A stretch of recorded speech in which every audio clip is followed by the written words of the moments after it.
ओम शांति। अपने ऊपर मेहनत करेंगे श्रीमत अनुसार तो ही बनेंगे, ऐसे तो बन नहीं सकते। मम्मा बाबा भी पढ़ रहे हैं श्रीमत से, आपको भी श्रीमत मिलती है। देखो इन्हें संशय नहीं आता, इनका निश्चय बड़ा अच्छा है। जो कहा जाता है बड़ी सहज ही स्वीकार हो जाता है। कहीं इसी उलझनों में रह जाते हैं, मुझे ऐसा क्यों कहा गया, वैसा क्यों कहा गया। अरे हम परफेक्ट थोड़ा है, परफेक्ट बनने ही तो आए ना, तो श्रीमत मिलेगी तो परफेक्ट बनेंगे। हम सोचें कि अरे भैया ऐसा क्यों हो रहा है, वैसा क्यों हो रहा है, ये क्यों, अगर इतने सारे द्वंद्व चलेंगे तो श्रीमत पर कैसे चलेंगे। उसके लिए तो निरसंकल्प अवस्था चाहिए कि जो कहा जाए बिना कोई संकल्प चलाए हमें करना चाहिए। ऐसी अवस्था वाले बच्चे ही तो तख्त नशीन बनते हैं। सारी समझने की बातें हैं, अब कितनी समझ में आती हैं वो सब अब हर एक की अपनी बुद्धि परमान है। बुद्धि का जितना समर्पण उतनी बात जल्दी समझ में आती है। अपनी बुद्धि में अपने ही तर्क और अपने ही वितर्क लेके घूमते रहेंगे तो कोई बात समझ में नहीं आने वाली है, उतनी ही वो डिफिकल्ट हो जाती है। अभी अभी समझेंगे, अभी अभी फिर भूल जाएंगे, अभी अभी समझेंगे, अभी अभी फिर भूल जाएंगे।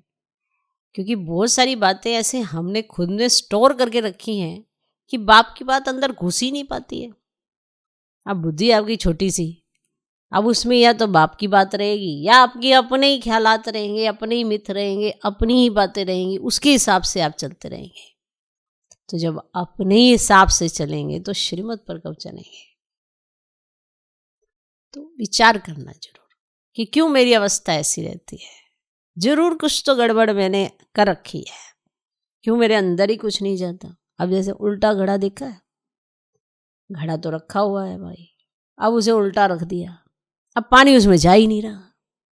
अब आपने हर चीज़ को उल्टा ही समझने की कोशिश करी हुई है, हर चीज़ को नेगेटिव ही लेके चलना है, हर चीज़ को नेगेटिव और व्यर्थ में ही डालना है, तो माना बुद्धि रूपी घड़ा उल्टा है। तो फिर जितना मर्जी ज्ञान धन उसके ऊपर डालते जाओ, बैठ के पढ़ाते जाओ, बैठ के योग कराते जाओ, ज्ञान समझाते जाओ, वो कहेगा कुछ हो ही नहीं रहा, कुछ हो ही नहीं रहा। क्यों? उल्टा है। सीधा करो भरेगा। अब सीधा भी तभी होता है कि जैसा कहा जाए वैसा सीधा करो ना, वो कहे सीधा करो ये उल्टा कर दे। तो जैसा कहा जाए वैसा करने के लिए बुद्धि का समर्पण करना होता है कि हाँ ऐसा कहा गया है, मुझे ऐसा करना है। उल्टा घड़ा नहीं रखना, उल्टी बुद्धि नहीं चलाना, सीधी चलाओ, सब कुछ अंदर जाएगा। और जब अंदर जाएगा तो अतीन्द्रिय सुख भी अनुभव होगा, भरा भरा महसूस होगा, हलचल में नहीं आएंगे। अब भरी हुई चीज होती है तो इतना जल्दी से हिलती डुलती नहीं है ना। अरे तूफान आए, कुछ है, अब खाली है, कुछ है ही नहीं, तो हवा जरा सी आएगी उड़ेल के ले जाएगी।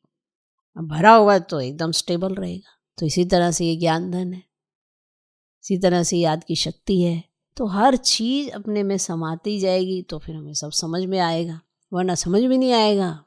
ड्रामा में जो भी सीन आता है वो कल्याणकारी ही है, अकल्याण आपका हो नहीं सकता।